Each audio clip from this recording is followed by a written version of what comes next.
Bonjour à tous. En tant que personne qui croit que Jésus-Christ est Seigneur, sachez et ayez confiance que Jésus-Christ est capable de tout. Soyez en paix et surtout patients et espérez à la main puissante de Dieu. Car aussi élevés ou aussi grands que soient vos problèmes, un jour Dieu enverra un vent qui les emportera et ouvrira la voie pour que ses propres plans se réalisent continuellement dans votre vie. Précédemment, nous avons abordé le profil que nous devons maintenir à tout moment, même lorsque nous sommes assiégés par des complots.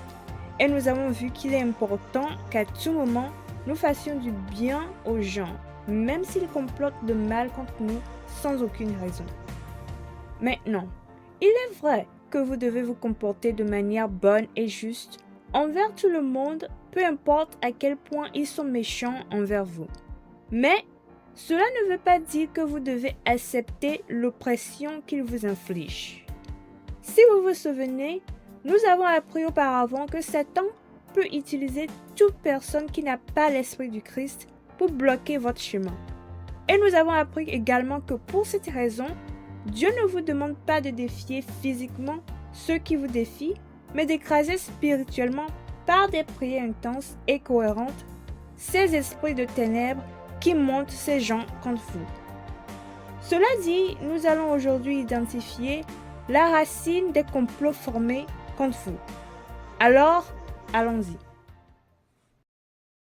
Vers le 5e siècle avant Jésus-Christ, alors qu'Israël était encore en exil, Dieu suscita un homme nommé Néhémie, qui était alors échanson du roi des Mèdes et des Perses, pour retourner à Jérusalem et restaurer la muraille de la ville.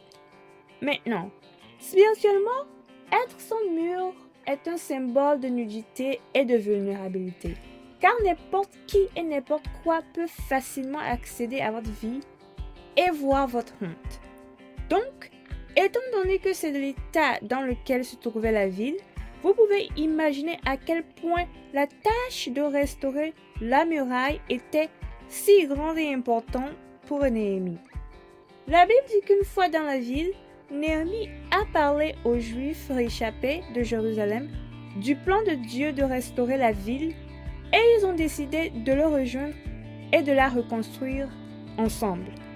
Passons maintenant à la Bible pour voir comment les choses se sont déroulées pour eux dans le livre de Néhémie, le chapitre 4, du 1er verset au 3e, qui se lit comme suit. Lorsque Sanballat apprit que nous rebâtissions la muraille, il fut en colère et très irrité. Il se moqua des Juifs et dit devant ses frères et devant les soldats de Samarie, « À quoi travaillent ces Juifs impuissants? Les laissera-t-on faire? Sacrifieront-ils?